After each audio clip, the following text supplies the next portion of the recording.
Most go-to-market outreach is bad, but I think, good outreach is at the right time to the right buyer. And I do think with AI-driven outreach, all of that's possible now, right? But it has to be on the foundation of the good data. I think we've made tremendous progress using AI as an assistant in go-to-market, but I think it's still more an assistant than it is full self-serve. The good knowledge workers, the best knowledge workers, and become a 10x more powerful. And maybe what's a little bit scary from a talent side, like it gives the knowledge workers so much leverage. If you don't use it, I do think you risk obsolescence. Hi, everyone, and welcome to the Team Selling Podcast. My name is Jonathan Bregman, and I'm the CEO of Yes. My guest today in the podcast is Godard Abel, a serial entrepreneur and the co-founder and CEO of G2, the world's largest and most trusted software marketplace. Under his leadership, G2 has revolutionized how businesses discover, buy, and manage software, serving over 60 million users annually and raising over $250 million in funding. I hope you enjoyed this episode where we dive deeper into topics such as AI autopilot and go-to-market, team selling, and modern outbound. Enjoy. So, Godard, welcome to the podcast. Thank you so much for joining us. Wanted to speak with you a little bit about how you are recapping the last almost 2 years that we have ChatGPT in go-to-market. How do you see AI impacting and how it impacted the last 2 years on sales organizations worldwide? Yeah, Jonathan, great to be here with you. And I think the last almost 2 years since ChatGPT 3.5 have been really exciting for the whole software industry. And I think we're still early, but I do, like you, see the potential to really disrupt GTM with AI. And I would say early in the sense, I don't think it's fully baked yet.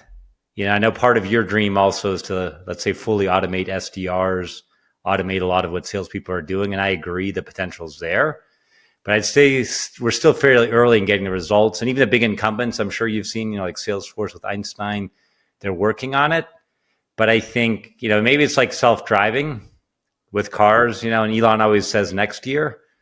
And it feels... Yeah, actually, I saw today like a meme that he said somewhere around 2015 that in a few years we'll have self-driving cars. And it was like kind of like the backlash of you're still driving the car True. today. And I think that's still true in sales. And just like with driving your Tesla, it can help you, obviously, cruise control, moderate the speed, change lanes. But I think we haven't taken a driver away yet in sales, with AI. But I do think we're going to get there. And there are some exciting applications, like I know also Zoom Info and Henry, their founder, CEO, good friend of mine, but they've launched their Copilot. And I think it's doing a lot of things like meeting summaries, let's say, or also Gong. Same thing where they can do a really good job transcribing, summarizing meetings. And I'd say, and those transcriptions, and I use them myself, they're probably about 80, 90% right. Very helpful, but you still need the human to tune it, validate it, and drive some of the follow-ups. So I think we've made tremendous progress using AI as an assistant in go-to-market. But I think it's still more an assistant than it is full self-serve.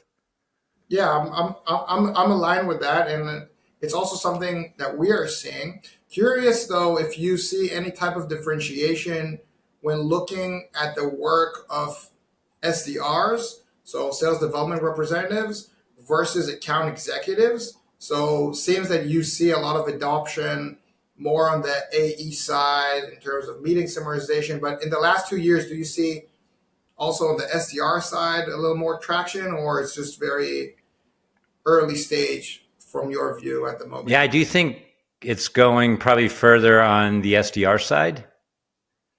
And I think in general, you've probably also seen our industry, especially in tech, people are aiming to invest less in go-to-market. So I do think SDR or BDR, whatever you call, is one of the first areas to be automated.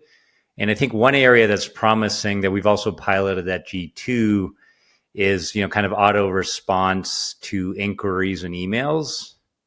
And we are seeing that being able to go, let's say, 2 or 3 emails, kind of respond to the initial inquiry. And we do have it behave, it can replace, or it can still be in the name of one of our SDRs, but it can do that initial response and maybe, 2 or 3 rounds of emails with automation. So we are starting to have success with that. And I think So does that come into life like in incoming motion? Yeah, more That incoming. that I would say definitely yeah. incoming. And on G2, let's say, G2, we're a software marketplace. So we have, over 100,000 listings of different software and cloud services. And every day, we might get 100 new listings submitted. And now the initial response, like, hey, thank you for submitting your listing. And based on what they've already filled in the listing, we'll suggest 2 or 3 next steps. That can be done by AI now. And then even when the vendor responds, with a follow-up question, we find it can kind of go like 2 or 3 rounds on responding to an AI, the AI responding to an inquiry.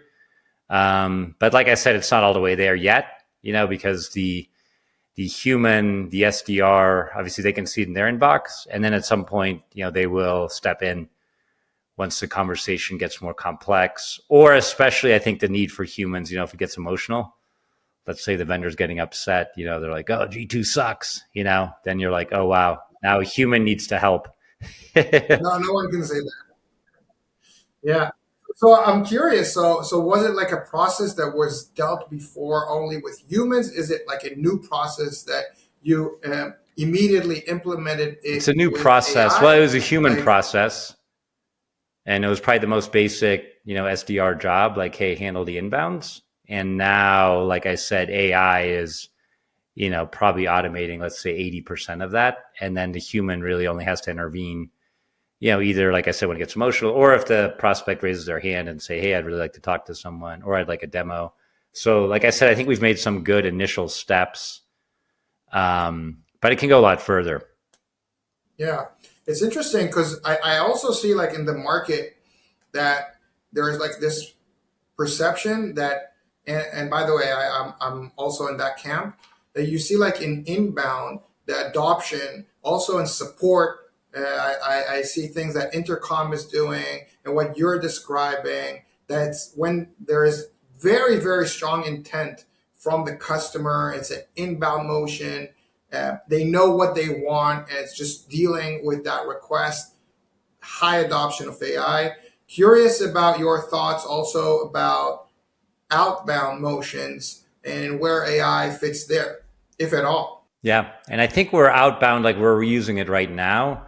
And there's many AI writing assistants, like writers. So we are, using it to assist our BDRs, SDRs when they're doing outreach to write better emails. And so it's a writing assistant. And I even use it as, as a CEO when I'm writing email to my board. Like I remember my last board meeting, I took my raw notes in a Google Doc, the feedback I got. And then I dumped it into ChatGPT, and I'm using 4.0, and I just said, hey, turn this into a better summary. And I think, as you know, with ChatGPT, it's pretty cool. You can put in your context. You know what I mean? Like I've told it, hey, I'm a tech CEO. I want to sound like a cool entrepreneur, et cetera. And then it actually does a pretty good job, making that writing better. And so it's helping me as a CEO. And I think we're definitely having our SDRs, BDRs use the same way. I'd say as a writing assistant to help them, write better outreach. Because the reality is, and you probably get a lot of outreach, Jonathan, now that you're a Yeah. founder, CEO, and you've What? raised Yeah. money. Now it's off the Yeah, roof. but most of it's frankly still terrible. Which I'm always amazed actually how terrible it is. Because honestly, I feel like most of the people hitting me with outreach, they aren't even doing that. And there's typically no personalization.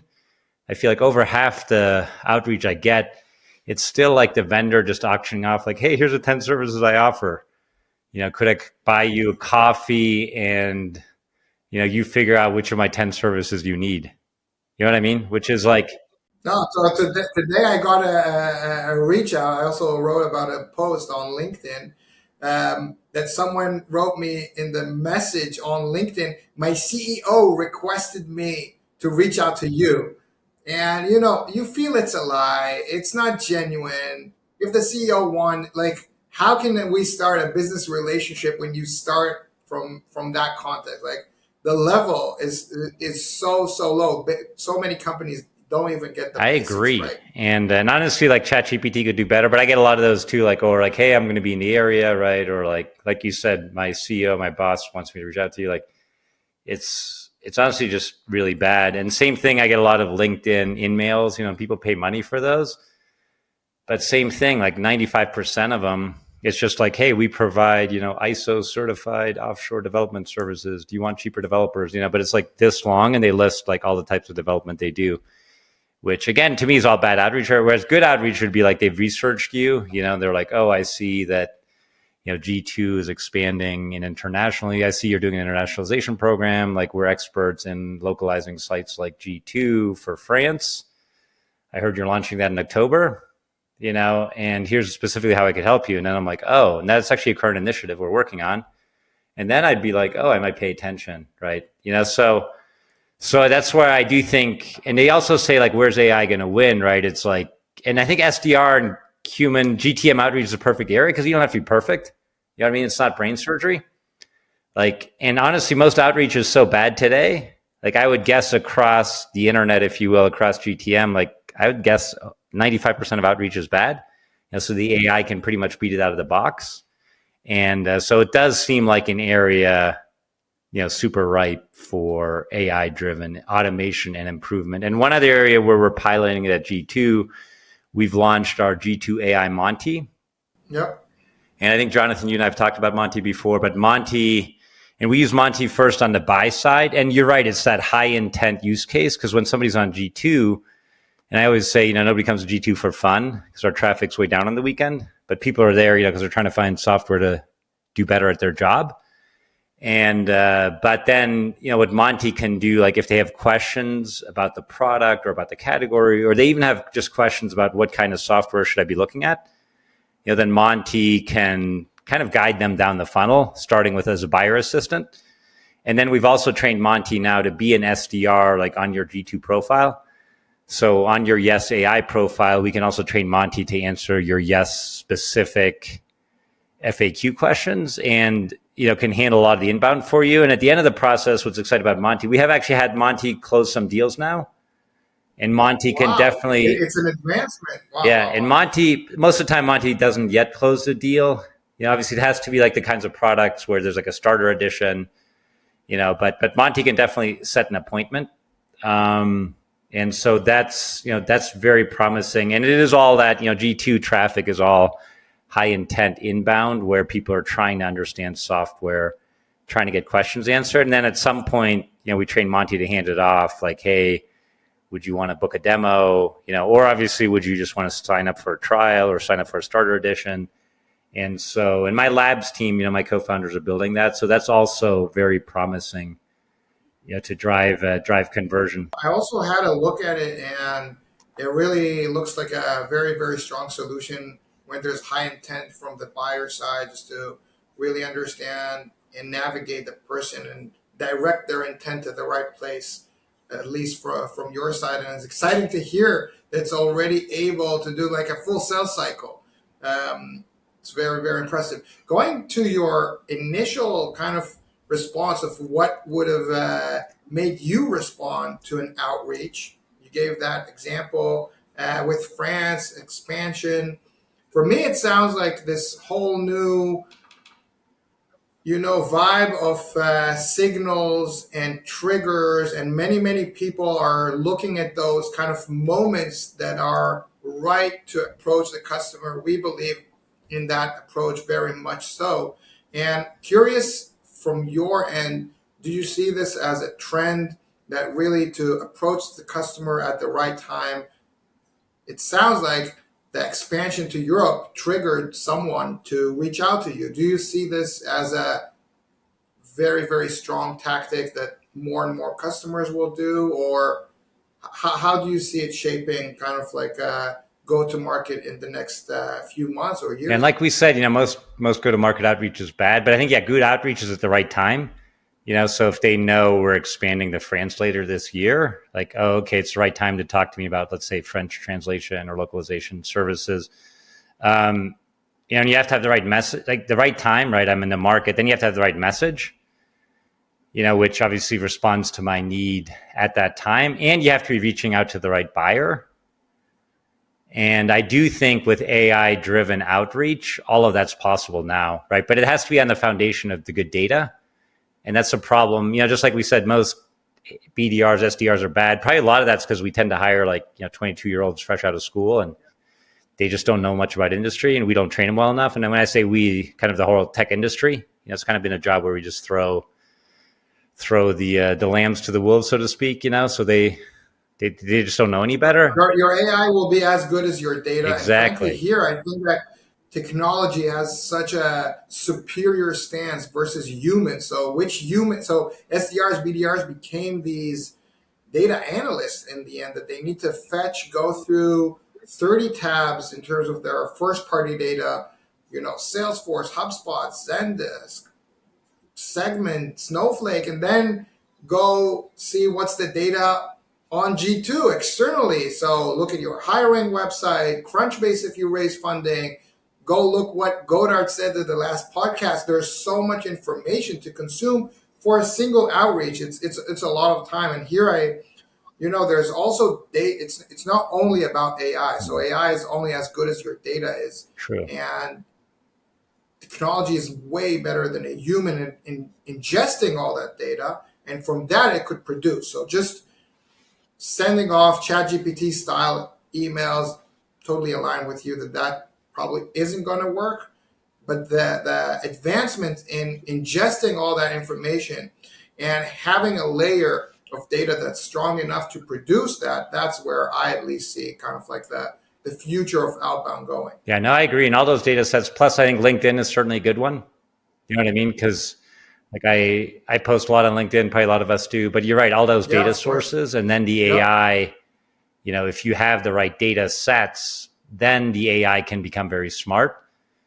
And, for example, for Monty, we'll train like the seller Monty on G2.com. We'll train it on, let's say, gong calls from your best sales reps, sales FAQs, and, specific data. And so the better your data is, obviously, the better your AI-driven sales is going to be. And the other key data set G2 provides, and many others, is also intent data, which can tell you what's the right time to do outreach. And with intent data, you can see which companies are shopping for what solutions in the market right now.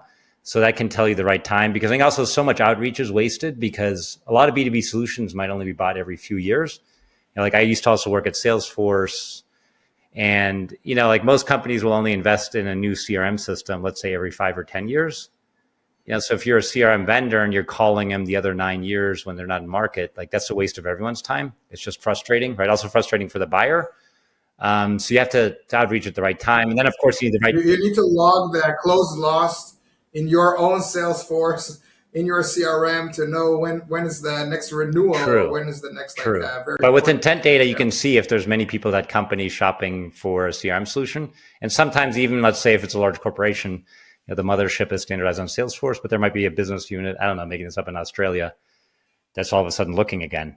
So I think certainly intent signals, and then like you said, synthesizing all the information in your other systems can all inform the right message, right? As well as looking at all the data in your sales enablement, in all your content, and all your marketing. I mean, the good news, all the data is out there. And I totally agree with you. That's what ChatGPT was so good at, right? Like taking everything that's available on the internet.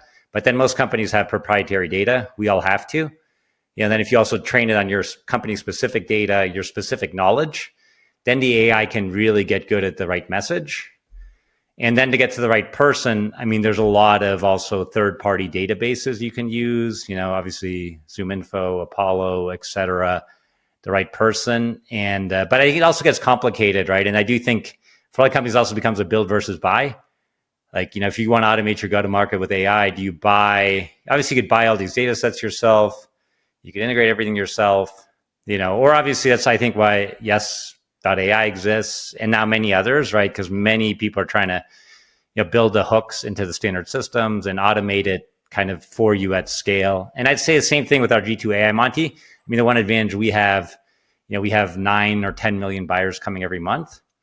So our Monty has more data and has the chance for more at bats, if you will, more interactions. Because the other key with AI, obviously, you need to seed it with good data, and then you need a lot of training, right? A lot of live at bats, if you will, a lot of use cases, and I think that's going to be fascinating. This AI software world, like, is it going to be the startups like Yes that really disrupt? Obviously, all the incumbents, Salesforce, ZoomInfo, everyone's building AI bots.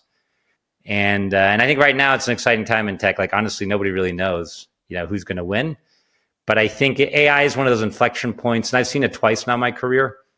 I've been building software for 25 years. I remember my wave one was just really the internet, right? And software moving online, or what we now call the cloud. And what was fascinating about that cloud wave in the early 2000s was it did allow, totally new vendors like Salesforce emerged. And there was a company called Siebel.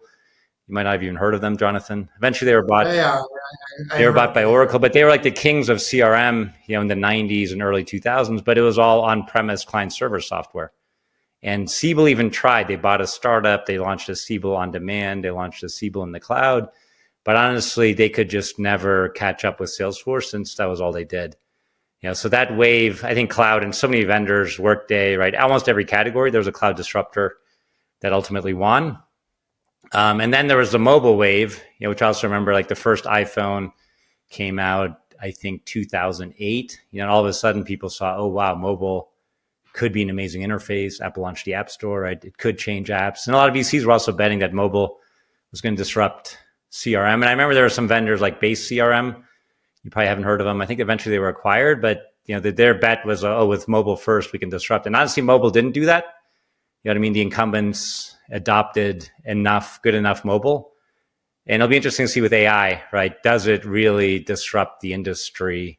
Is it different enough? And but I do imagine that opportunities there. If you go AI first, to just rethink software. And I imagine you're thinking about this. Yeah, I think it's very evident that also incumbents are in the game and they don't want to be disrupted. Obviously, I see many areas where it's still not there for them or their strategy is not enough. That's, by the way, why we left AWS to open this startup. But generally speaking, I totally am as intrigued by as you are to see who is going to win this game because the opportunity is there. Because in the end, when you're working backwards from what you said, that outbound today is still Very broken. broken, I So would say. totally. So in the day to day, you see all these people posting on LinkedIn that how you should do things and you expect the level to be very high. But in the end, the reach outs that you receive to your inbox, 99% of them, some of them go to spam, but 99% of them that land in your inbox are not in the level that really interest you. They're not in the right, as you mentioned, not with the right messaging, not at the right timing. And usually often not to the right person, right? Because now that I have 600 people at G2, we're not huge. We're like a mid-market company, but like most software I don't buy myself anymore. You know what I mean? Yeah, I had this discussion with, yeah, totally. Like, and not really understanding who to reach out to is a thing. By the way, I'm curious on your thoughts if you think it's important also who reaches out. Because many times I hear like this kind of like paradigm of the youngest person in the org is reaching out and on behalf of the whole company. And you said kind of like between the lines, that usually these are guys that are out of college, young, not necessarily fully trained. Um, do you think that's also a topic? Like who reaches out? Does that resonate with you if someone more senior reaches out, or does that it doesn't make any difference for you? Now it makes a massive difference. You know what I mean? Like, let's just say, like, Mark Benioff reaches out to me, like, obviously I'll always respond, or Are you friends? You worked at yeah, no, Salesforce. I don't I, know. I, I like to say that, but obviously Mark has many friends, or like, Henry, the Zoom Info founder, Henry Schuck, like when it's like an entrepreneur CEO friend I trust, of course I respond to anything, right? The outreach could be really bad. So I do think you're right. That's also a variable, right? And frankly, the more junior you are, I think the better your email has to be, because if you don't know the person. But I would also say with AI, and I do a lot of outreach myself still as, as CEO, I like to say I'm the best BDR in the company and I'm proud of it. And part of it, my advantage is my title. You know what I mean? Because I've been in SaaS 25 years now. I know a lot of people and there are a lot of people who know me. And if I send the email, the likelihood of response goes way up. I still try to write. And do you hop to the qualification call or you pass it to someone I mean, it else? depends, obviously. And it also depends, like, if, let's say it's another CEO, and if they're willing to get on the call, then I'll get on the call. Obviously, if they kick it down to their VP of marketing, then I'll tend to also hand it off, to our team. Um, But I do think Does the board give you KPIs for meetings sourced by Godard? we do. We actually just had, it was fun at G2 in June. We had an outreach Olympics that everyone in the company could participate in because we wanted to encourage people beyond sales. It gets back to that who you know. Yeah, because even like one of our engineers, if they have a friend at a software company, they're like, oh, I happen to have a friend in marketing at this company. If they reach out, right, and they know them. So I think who matters. And I do think AI can help there. And I think we all do it, right, with like LinkedIn, with their sales navigator can identify, oh, you may not have a connection, but Godard has a connection. I will do that for our SDRs, BDRs.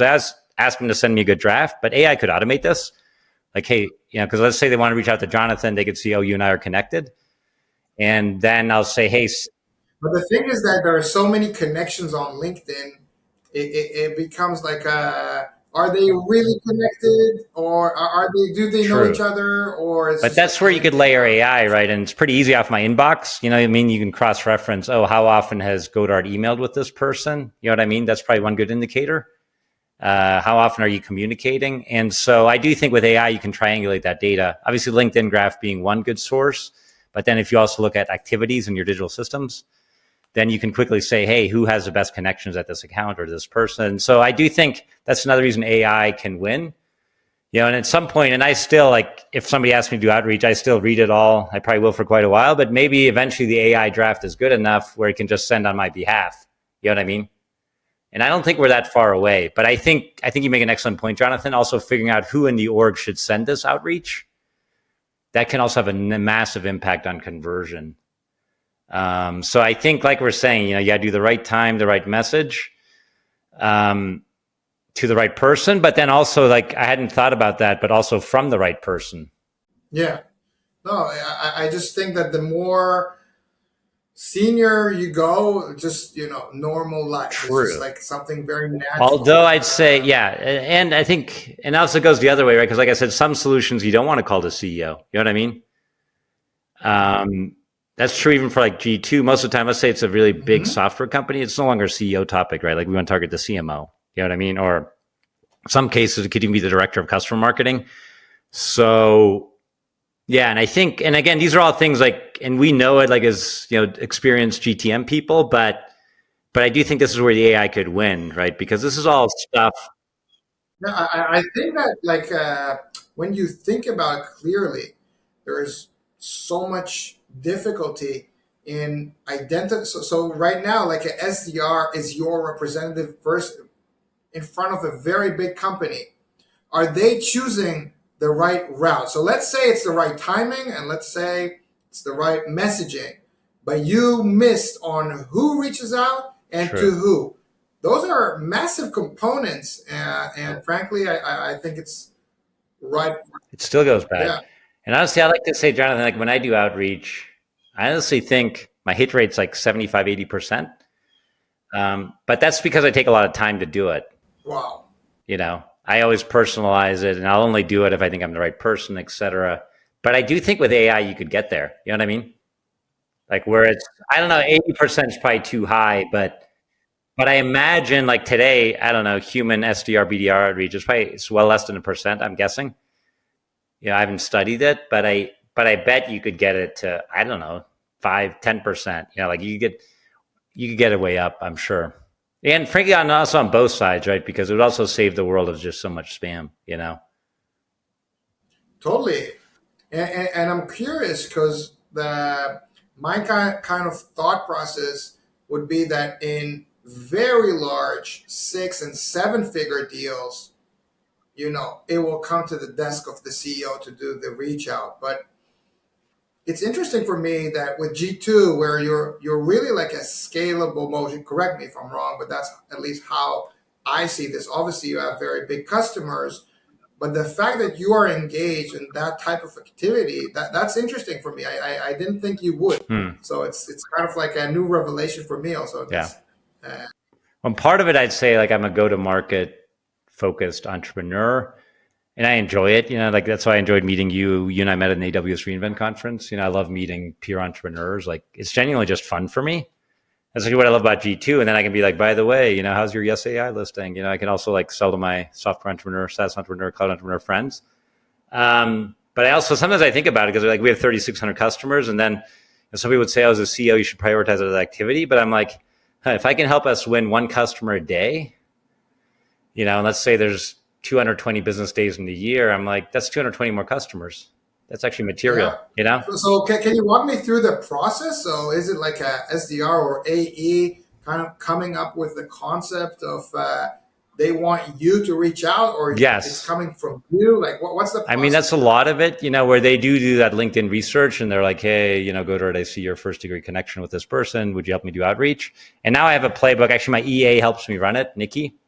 She's great. But so I always say, hey, send it to Nikki and I. And Nikki kind of knows how I like to do outreach. So she actually coaches the AE on how to tune the outreach message. So is it like a known playbook in G2 that if it's so important?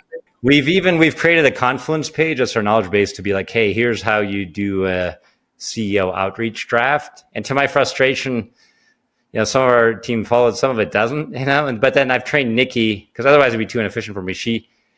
She actually tunes the message with them, and then she can even send the email on my behalf once she knows it's up to my standards. But right now that's human, right? And honestly, like, I think the role that Nikki's playing, and Nikki also has a lot of other things to do as an EA, and she's brilliant, so she's learned, and she knows my tone and knows exactly how I like to do it, et cetera. But I do think that's exactly what the AI could do. You know what I mean? It should coach and draft for the AE, right? So that by the time it comes to Nikki and I, it's like 95% good, and it could also do that extra screen that we're doing manually now. Like, hey, I see your LinkedIn first degree connection. I do have to admit I have about 10,000, and not all 10,000 I'm close to,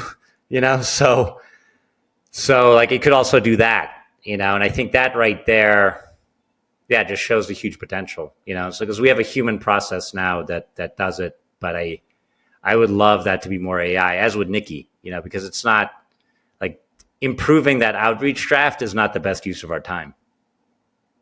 Super interesting. Cool, Goddard. So, any kind of like speculation where AI will take us into the future? Let's say, like we're talking about the state currently.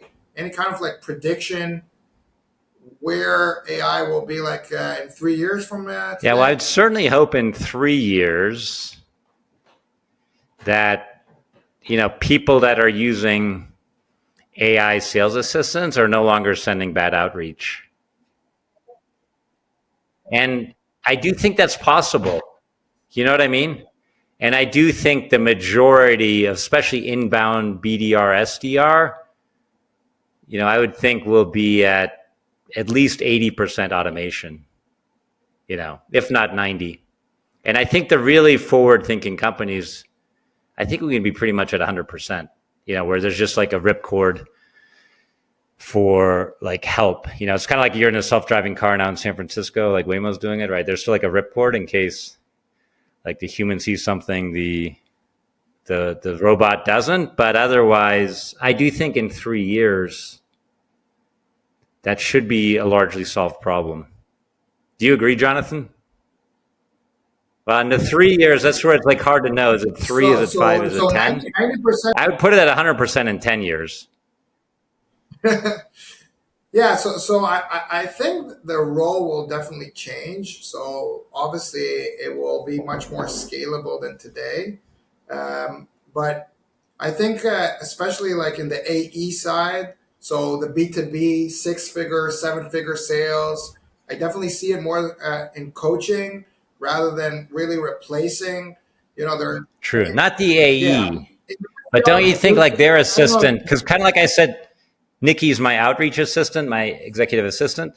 And I think most enterprise AEs that you're describing, like at a large company like Salesforce, they do have like their own person. They have their assigned BDR, SDR assistant. Don't you think that part might go away where that's replaced by AI?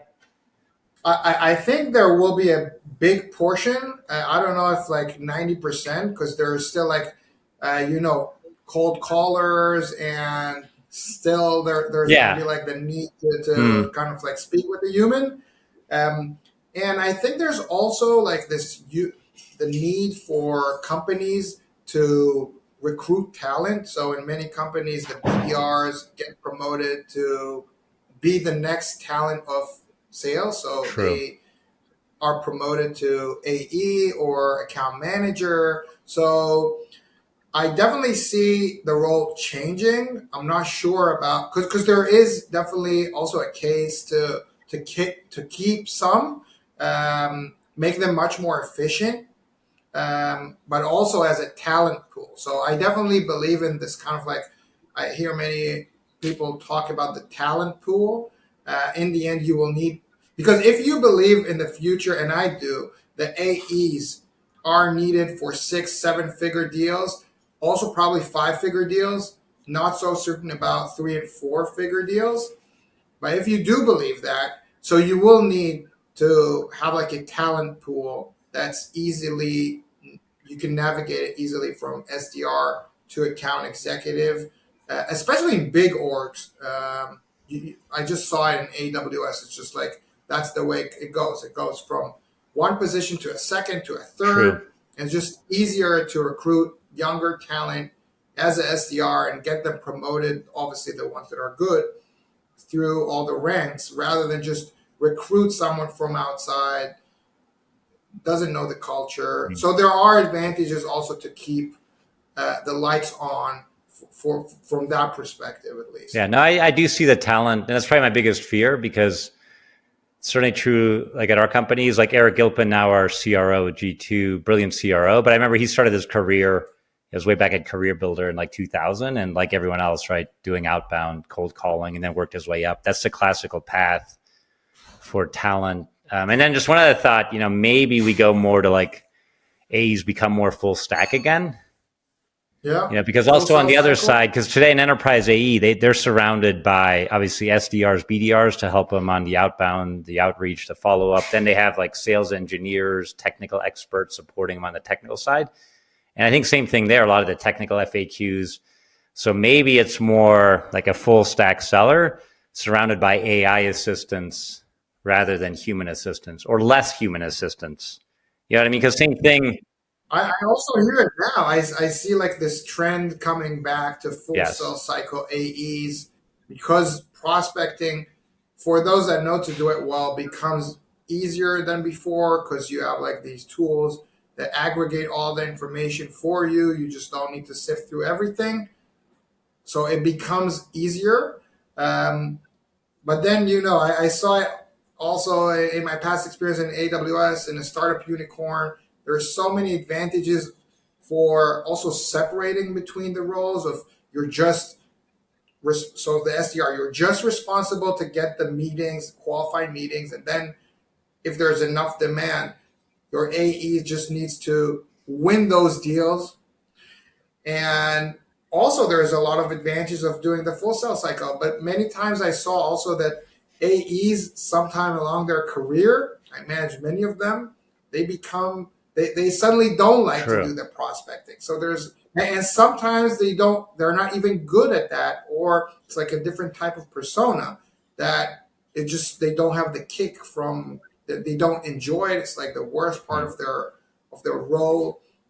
If you find the AE that is very good at closing, but also loves to prospect, it's a winner. Yeah. No, but I think in some ways, as an entrepreneur, I mean, I consider myself a full stack salesperson. You probably are as well. Where I'll do prospecting, get a meeting, help close the By the way, deal, we met answer in technical SaaS questions. the first time. You said that. Now I recall when you said it. We met also prior to reInvent. We met at SaaStr at the very big G2 sponsorship. Yeah. No, we love that SaaStr event. It's our SaaS people, but yeah, I don't know. I'd still bet like it's going to go. I don't know. And that's also, if you read Frank Slootman's book, Amp It Up, he's also talking about like we also created a separate customer success role, and I think now in this time of efficiency, I think there's a trend anyway. And I know we're doing it at G2. Many tech companies are where it's going towards full stack. You know what I mean? Yep. And it used to be like in the times of like 2021 ZERP times, we could all just invest in headcount, so you'd surround an AE with a CSM, a BDR, an SDR, like you just kind of surrounded them with people to do the work. And I think most of us can't afford that anymore. They need to level up now. Yeah. But I do think the AI assistants can be the solve, because I have another entrepreneur friend, Matt Darrow, he's building Vivint. And his dream, and he's a former sales engineer. He was a sales engineer at our first company, Big Machines, which became part of Oracle. But now that's kind of his goal. He's building AI agents to automate a lot of what the sales engineer is doing. And I don't know. That's probably my hope, because I also think full stack selling is more fun. You know what I mean? You can kind of, we both love it. yeah, you can own the whole cycle. And rather than having to wait for a human, like, oh, I got to schedule my sales engineer. And you mentioned this on support questions, but why not just, have a technical sales bot that's answering all the customers' technical questions, and then you can move your cycles faster. And I think most good salespeople are control freaks. They like to control the process. And if you give them all the AI assistants that can help them 24/7, then I do think your 10x sellers could be 100x sellers. And that's probably my theory on AI. Same thing with engineers. My co-founder, Mike Wheeler, brilliant coder. And, he's like, hey, now he can, he was always in my mind a 10x engineer. Now maybe he's a 100x engineer. Yeah, because he's using Copilot, coding assistants. And so I think that's kind of my theory. Like the good knowledge workers, the best knowledge workers, and become a 10x more powerful. And maybe what's a little bit scary from a talent side, right? I think you're, average or below average people. And also that's what I encourage our teams to do. Hey, you got to learn AI, you got to use it. Because if you don't, right, like it gives the knowledge workers so much leverage. If you don't use it, I do think you risk obsolescence. And that's why even myself as a CEO, I use it myself to do my work, because I'm like, I don't want to become obsolescent. I want to get better. And it really makes you just way more productive. You just need to know. I think it's the kind of like understanding where is the right places to use AI and where it's still not really there. True. It's also something that you get with time. Yeah, and that's where I think you got to just experiment. You know what I mean? Because none of us know. Yeah. And the cool thing, with ChatGPT 4.0, it got a bit better again, right? It got cheaper, it got more efficient. Or Claude, like, was it 3.5? But like, 3.5. Yeah, but I think we all got to keep trying it. And that's where I think when that's where we don't know when someone will listen into this. Maybe when they listen, there's going to be already ChatGPT 5 or even further down the road. Yeah, and that's where I think us startups, yes, that's like where we have a chance, right? Because I think that's the only reason startups can ever win. I'm a big fan of like Clay Christensen, Innovator's Dilemma, right? But the only advantage we really have is speed. As we all know, the incumbents always have the resources. But I think the good thing we have a startup, you kind of have nothing to lose. You know what I mean? Like, you don't have a big brand to protect, so you can experiment fast. And I think that's the exciting opportunity for entrepreneurs right now is like, just experiment fast, right? Keep trying, keep optimizing. And I'm sure that's what you're doing. But I think that's how we can find the killer app for, AI faster. And I think that's how we can get to full self-driving in sales. And aren't you going to make that happen, Jonathan? I'm on a mission. All right. You're going to be the Elon Musk of let's see. GTM automation. Yeah, totally. Hopefully. No, it's an exciting vision. Yeah, it is. Because I think it'll make, it will make our world better, right? Because we'll all get high quality outreach. And like I said, I think it's going to be a great assistant for the best salespeople. They're going to become more powerful.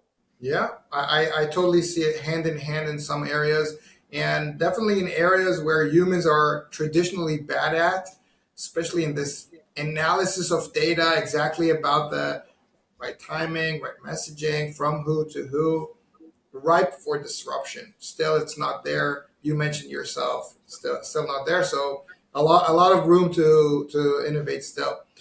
Cool, Godard. I really enjoyed this conversation. Thank you so much for hopping on this podcast. Looking forward to continuing being in touch. And thank you very much. Yeah, thanks, Jonathan. Look forward to many great Yes AI reviews on G2. Thank you. Bye-bye. Ciao. Bye.